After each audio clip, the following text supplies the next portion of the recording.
नमस्कार, मैं हूं आपके साथ नम्रता और मेरे साथ हैं रोहित। देखिए, बिहार का चुनावी घमासान दिन पर दिन दिलचस्प होता जा रहा है ना रोहित? होता जा रहा है। और जैसे जैसे पहले चरण का मतदान हो चुका है, उसके बाद जो कहीं ना कहीं एक फेज देखने को मिला कि लोग भले ही कम बाहर निकले हों, लेकिन जमीनी स्तर पर बाहर निकलकर बात बहुत कर रहे हैं। अब देखिए, एक चीज और है कि 10 नवंबर के बाद कौन सी तस्वीर साफ होगी। क्या ये जो अलायंस है एनडीए में बीजेपी और जेडीयू का, क्या ये टूटेगा, क्या ये दूसरी दिशा में बढ़ेगा? क्योंकि दोनों ही जो ये दल हैं, ये अपनी वादा खिलाफी के लिए जाने जाते रहे हैं, जैसे कि रोहित कई बार जिक्र कर चुके हैं। और अब देखिए, चिराग पासवान ने कितनी बड़ी बात कही है। रोहित, एक इंटरव्यू में चिराग पासवान से पूछा गया कि पीएम मोदी अपनी 6 रैलियां कर चुके हैं और अब तक कहीं भी उन्होंने आपका जिक्र नहीं किया है। तो चिराग पासवान ने इसको बड़े तंज कसते हुए उन्होंने जवाब दिया। उन्होंने कहा कि नीतीश कुमार क्या चाहते हैं, पीएम मोदी अपने मुंह से बोल दें कि मैं उनके साथ रहूंगा, या वो क्या चाहते हैं कि डोनाल्ड ट्रंप आकर बोल दें, तभी उनको यकीन होगा। और ये भी चिराग पासवान ने कहा कि आप लिख लीजिए, 10 नवंबर के बाद नीतीश तो मुख्यमंत्री रहेंगे ही नहीं। कैसे देखते हैं इसको? मतलब अगर आप मुझसे पूछे ना, तो मैं कल दिल्ली में किसी से बात कर रहा था, और दिल्ली में जिनसे बात कर रहा था ना, वो शख्स बीजेपी के बहुत क्लोज हैं, और बीजेपी के क्लोज होने के साथ साथ बिहार चुनावों पर भी उनकी नज़र है। वो ये कह रहे थे कि हमारे पास इन परिस्थितियों के लिए भी चीज़ें। मैं उनसे दरअसल यही पूछ रहा था कि ये जो चिराग पासवान जो एक तरह से भोंपू लेकर निकले पड़े हैं पूरे बिहार में, और ये लगातार कहने की कोशिश कर रहे हैं कि चुनावी नतीजों के बाद मेरा बीजेपी के साथ जाना पूरी तरीके से तय है, इसको आप चुप क्यों नहीं करवा देते हैं? वन सेट फॉर ऑल आप इसको ख़त्म क्यों नहीं करवा देते हैं? उन्होंने जो मुझसे कहा दबी ज़ुबान पर, वो उन्होंने यही कहा कि हम तो जी एलजेपी की मदद कर रहे हैं, और एलजेपी की मदद करने का मतलब यही है कि चीज़ें अगर हमारे खिलाफ जाती हैं इन टर्म्स ऑफ एनडीए अलायंस में, जिसमें अभी जेडीयू और बीजेपी है, तो फिर हम जो है चिराग पासवान का ही सहारा लेने जा रहे हैं। यानी बीजेपी को अंदर खाने ये बात पता है, एनडीए को भी अंदर खाने ये बात पता है कि हमें जो है वो आखिरकार चिराग का सहारा लेना पड़ेगा उसमें, क्योंकि हम लगातार इस बात को कह रहे हैं। देखिए, पहले फेज़ की वोटिंग में, मतलब जो पहले चरण का मतदान हुआ, उसमें ये बात साफ है कि जेडीयू को उस तरह से वोट नहीं पड़ा है। जो अब जैसे जैसे दिन होते चले जा रहे हैं, वैसे वैसे थोड़ा सा और अच्छा जो समीकरण है ना, आंकड़ों का समीकरण है, वो और अच्छे तरीके से सामने निकल कर आ रहा है। तो दो चीज़ें साफ है। एक चीज़ तो ये कि ब्रांड नीतीश जो है वो गिरा है, वो हम लगातार शुरुआत से ही बात कर रहे हैं, और वो अब धरातल पर भी देखने को मिल गया। दूसरी बात ये कि एलजेपी के खिलाफ जो है वो उस तरह का शोर देखने को नहीं मिला जो आमतौर पर इस वक्त जेडीयू या आरजेडी के खिलाफ है। आरजेडी लालू प्रसाद यादव की वजह से, और जेडीयू क्योंकि एक एंटी इनकम्बेंसी है। 15 साल से आप एक ही सरकार को देख रहे हैं। नीतीश कुमार ने, हमने शुरू से कहा है कि 5 साल में जो काम किया उसकी वजह से उनको अगले 10 साल का टेन्योर मिला। तो ये चीज़ें ना चुनाव में कहीं ना कहीं वर्क कर जाती हैं कि आप देख रहे हैं 15 साल से ना एक ही मुख्यमंत्री है, अब उसके पास आपको कुछ फ्रेश देने के लिए नहीं रह गया है। और दरअसल अब जो नई जनता है ना, आज की नम्रता, वो कंपेयर कर रही है नीतीश 1.0 से नीतीश 3.0 को। जो पुराने लोग हैं वो क्या देख रहे हैं, वो लालू का जंगल राज भी याद रख रहे हैं कि यार वो 15 साल पहले की स्थिति क्या थी, माँ बेटियाँ बहन घर से बाहर तक नहीं निकल पाती थी। लेकिन अब जो है ना, वो तस्वीर दिलचस्प इसलिए हो गई है क्योंकि नीतीश 1.0 से नीतीश 3.0 कहीं भी मैच नहीं कर रहा है। तो एक नया विकल्प चाहिए। नया विकल्प कौन है इस वक्त पे? चिराग पासवान। हम लगातार इस बात को कह रहे हैं। तो ये जो दिल्ली से बात निकल कर आ रही है ना, कि एक सेटिंग, एक जो फील्डिंग है ना, सज चुकी है एलजेपी के लिए भी, और उनका काम भी बेहतर करना है। क्योंकि मुंगेर में जो हुआ उसमें हमने निश्चित तौर पर, आपने और हमने जो कड़ियाँ जोड़ी, उसमें यही पता चला कि जेडीयू ही वहाँ पे बीजेपी को काट रही है।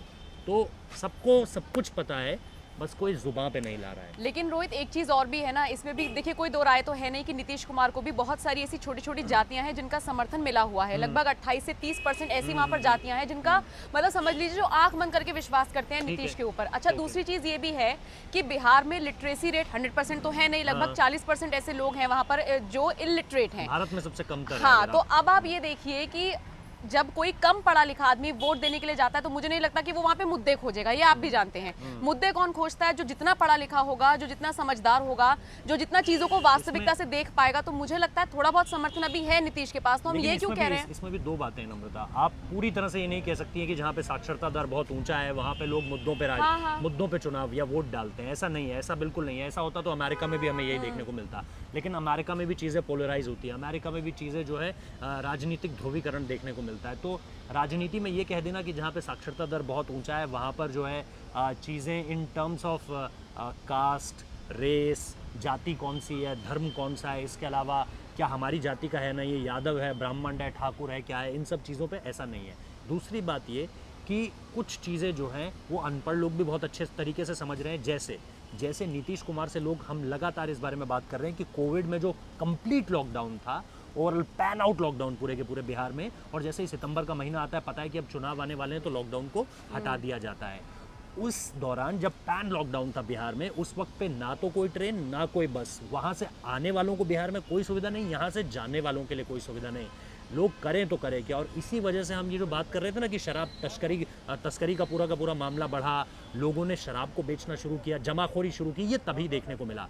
तो जो अनपढ़ भी है ना नम्रता, वो ये समझ रहा है कि ये जो है ना अपनी राजनीतिक फायदे के लिए इन्होंने ये चीज़ें की, तो वो जेडीयू से इस वजह से चिढ़ा हुआ है। प्लस आपको ये समझना पड़ेगा कि बिजली के लिहाज से, सड़कों के लिहाज से बिहार अभी भी पिछड़ा हुआ है। लोग ये कह रहे हैं कि भैया नीतीश कुमार ने बहुत काम कर दिया, सड़कों को लेकर, बिजली को लेकर बहुत काम कर दिया। कितनी मीडिया रिपोर्ट्स अभी सामने आई हैं, और हम लगातार जो ग्राउंड पे अपने रिपोर्टर्स से बात कर रहे हैं, जो बिहार में हैं हमारे रिपोर्टर्स, उनसे लगातार पूछ रहे हैं कि भाई नीतीश के खिलाफ गुस्सा क्यों है। पहली लोग ये कह रहे हैं कि 15 साल हो गए, एंटी इनकम्बेंसी का फीचर है। दूसरा ये कह रहे हैं कि जब हम नीतीश 1.0 से नीतीश 3.0 को कंपेयर कर रहे हैं, तो हमें कुछ चीज़ें मिल ही नहीं रही हैं। लोग यही कह रहे हैं, सच में मैं आपको बता रहा हूँ कि नीतीश कुमार ने पहले कार्यकाल में जो काम कर दिया, उस वजह से वो बाकी के 2 बार चुनाव जीत गए। लेकिन अब 3.0 में तो उन्होंने कुछ किया ही नहीं है। पिछली बार लोग ये कह रहे हैं कि आरजेडी प्लस जेडीयू था, इस वजह से जेडीयू को जो है इतनी सीटें मिल गई और वो सरकार बनाने में कामयाब हो गई, वरना पिछली बार ही झटका मिल जाता। पिछली बार ही लोग ऊब चुके थे कि अब इनके पास कुछ नया नहीं है हमें देने के लिए, हमारे लिए कोई नई परियोजनाएं नहीं है। आप देखिए ग्रेजुएशन में, चाहे आप आरा का हिस्सा देख लीजिए, बिहार का कोई हिसाब देख लीजिए, पटना से कहीं चले जाइए आप देखेंगे कि जो युवा हैं वो 6-6 साल लगा रहे हैं ग्रेजुएशन डिग्री में, और 3 साल से ज़्यादा कोई मैक्सिमम ग्रेजुएशन जो कोर्सेज होते हैं वो 3 साल के होते हैं, बीटेक 4 साल का होता है। इन सारी चीज़ों के अलावा हमने ये भी देखा कि जब इसके पीछे रीजनिंग की बात आई कि भाई ऐसा क्यों हो रहा है, तो बिहार सरकार का यही कहना था, जो लोगों ने तर्क दिया कि बिहार सरकार ये सोच रही है कि भैया अगर लोग ग्रेजुएट हो जाएंगे तो उसके बाद हमसे रोज़गार मांगेंगे, हमारे पास तो ना कॉलेज पूरे हैं ना ही हमारे पास रोज़गार पूरे हैं। यही बात तो रोहित मैं आपसे शुरुआत में कह रही थी। आपने कहा ना, अगर वो भी ये चीज़ मान रहे हैं कि लोग अगर पढ़े लिखे हो जाएंगे तो हमसे मुद्दों पर फिर वो सवाल करने लगेंगे। मुद्दों नहीं, देखिए वो बात आपकी बिल्कुल सही है, लेकिन ये कह देना कि लोग, क्योंकि वहाँ पे जो निरक्षरता दर है वो बहुत ज़्यादा है, इस वजह से वो ये डेवलपमेंट वाली चीज़ों पर वोट नहीं करेंगे, आई थिंक मुझे लगता है वो थोड़ा सा गलत है।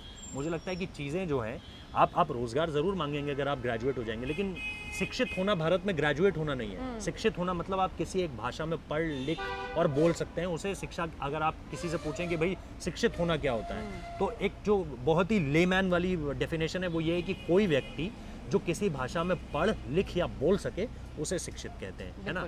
तो वो उसे आप शिक्षित कह सकते हैं, लेकिन इसकी फिर बहुत वाइडर टर्म्स है। अगर आप इसकी डेप्थ में जाएंगे तो लोग समझ तो रहे हैं, लोग बोल तो रहे हैं, पढ़ भी रहे हैं, लेकिन ये जो मुद्दों की मतलब वही वाली बात करें ना कि शिक्षित और कोई एक इंसान शिक्षित है और कोई एक साक्षर समझ रहा है, तो उसमें आप फर्क बता रहे हैं। सही बात है। ग्रेजुएटेड और जस्ट एक लिटरेसी रेट को ऊपर रखने के लिए शिक्षित होना दो अलग अलग बातें हैं, लेकिन दोनों ही लोग ये समझ रहे हैं कि ये जो पैन आउट लॉकडाउन हुआ, या ये जो रोज़गार की समस्या है, या ये जो शिक्षा व्यवस्था की बदहाली है, या ये जो कोरोना काल के दौरान सरकार ने बिल्कुल हाथ पे हाथ धरी बैठी रही, और अब जैसे ही सितंबर का महीना आया वैसे ही एक प्रोएक्टिव रूप में सामने आकर दिखने लगी, ये सारी चीज़ें लोगों को समझ में आ रही हैं, चाहे जो ग्रेजुएटेड है उसे भी, और जो अभी सिर्फ 4वीं या 5वीं कक्षा में पढ़ रहा होगा या 6ठी कक्षा में पढ़ रहा होगा, वो भी ये समझ रहा है कि जो लॉकडाउन के बाद जो बिहार को खोला गया है वो सिर्फ अपनी राजनीतिक महत्वाकांक्षाओं के लिए। बिल्कुल। और एक चीज़ और है यहाँ पर रोहित, देखिए जैसे कि नीतीश कुमार की अभी हम बात कर रहे थे कि उनका कहीं ना कहीं डाउनफॉल हुआ है, आपकी बहुत लोगों से बात हुई है, ज़मीनी स्तर के जो लोग वहाँ पर काम कर रहे हैं। इसके अलावा मुझे ऐसा लग रहा है कि जेडीयू भी ये बात समझ रही है कि कहीं ना कहीं हमारा डाउनफॉल हुआ है। इसलिए देखिए, भले ही अलायंस में चल रही हो बीजेपी और जेडीयू, लेकिन वोट कटवा राजनीति जिसका जिक्र आप हमेशा करते आए हैं, अब देखिए मुंगेर कांड में भी कहीं ना कहीं, जैसे हम लोग कड़ी से कड़ी कल भी जोड़ रहे थे, इसीलिए शायद ये पूरे घटनाक्रम का पूरी जनता का इस तरफ ध्यान खींचा गया है। मतलब बहुत सारी कड़ियां मिल रही हैं जो ये साबित कर रही हैं कि कहीं ना कहीं जेडीयू का इसमें हाथ है। मुझे लगा आपको कुछ नया मिला होगा। और मुझे ऐसा ये आप ही ने कल पॉइंट बताया था, इसीलिए मैंने फिर से उठाया। कि आपने कहा कड़ियों से कड़ियां जुड़ रही हैं, तो मुझे लगा आपको कोई नहीं, अभी हम उसी कड़ी पर हैं, और भी कड़ियां मिलेंगी रोहित, मैं सबसे पहले आपको बताऊंगी, है ना। लेकिन देखिए, मुझे ऐसा लग रहा है कि कहीं ना कहीं जेडीयू भी समझ रही है कि देखिए हमारा डाउनफॉल तो हो रहा है, और इसीलिए वो ये चाहती है कि उसका जो प्रदर्शन हो वो बीजेपी से अच्छा हो, क्योंकि वो भी जानती है बीजेपी के पास बहुत सारे ऑप्शंस हैं। ये मैं आपसे कह रही हूँ। हो सकता है, हो सकता है। देखिए, ये सबसे बड़ी बात है कि जो हम लगातार शुरुआत से कह रहे हैं कि बीजेपी इस बार पहली बार बिहार की राजनीति में दरअसल ये हो रहा है कि बीजेपी नंबर 1 पार्टी बनकर निकल कर आ सकती है। हमने वो सारा का सारा उदाहरण दिया था कि राम मंदिर जो मसला हुआ था 1992 का, यानी 1990s के बाद से यूपी में कल्याण सिंह आते हैं और बीजेपी एक तरह से आ जाती है। लेकिन बिहार में आने में क्यों 2020 का वक्त लग गया है? अगर आप देखें तो 2090s का वक्त लालू प्रसाद यादव का, और उसके बाद जब 2000 का दौर शुरू होता है तो फिर नीतीश कुमार का बोलबाला पूरी तरीके से। पहली बार ऐसा हो रहा है कि बिहार सरकार जो है, बिहार में जो सरकार बनाने पर बीजेपी नंबर 1 पार्टी के रूप में सामने आ रही है। तो ये अपने आप में एक मेजर डेवलपमेंट है, जो अब आप अगर इसको जेडीयू के फेवर में देखें तो जेडीयू ये चाह रही है कि हम अच्छे से अच्छा प्रदर्शन करें ताकि मुख्यमंत्री हमारा रहे और इस पर हमारी बार्गेनिंग पावर भी रहे। ठीक है, दूसरी तरफ बीजेपी ये चाहती है कि भैया अब जब अगर हम नंबर 1 पार्टी बन जाएंगे तो मुख्यमंत्री कैंडिडेट हमारा क्यों ना हो, क्योंकि सबसे ज़्यादा सीट्स तो हम जीते हैं। भाई महाराष्ट्र में यही तो खेल कर दिया था उद्धव ठाकरे ने कि भैया हम स्ट्रांग निकल कर आए तो हमारा मुख्यमंत्री, अचानक से उनकी महत्वाकांक्षाएं बढ़ गई। यही बिहार में भी आपको देखने को मिलेगा। अगर बीजेपी बहुत अच्छा एक्सीडिंगली वेल जैसे अंग्रेजी में कहते हैं कर जाती है तो फिर वो चाहेंगे कि मुख्यमंत्री चेहरा, अब तक तो नीतीश कुमार का जिक्र हो रहा है लेकिन फिर आप देखेंगे 1 साल बाद या 1.5 साल बाद चीज़ें जो है वो बीजेपी के देखिए, वादा खिलाफी हमेशा से बीजेपी, मतलब मैं ये नहीं कह सकती कि वादा निभाएंगे ही निभाएंगे, जैसे कि आप भी बोलते हैं मान लीजिए मुख्यमंत्री बना देंगे, 1 साल के लिए बना देंगे, बाद में फिर भी बदल सकते हैं। तो ये कैसे चुनावी समीकरण बदलेगा ये देखना बेहद दिलचस्प होगा। लेकिन दूसरी तरफ चिराग पासवान ने जिस तरीके से निशाना साधा ये भी बेहद दिलचस्प है।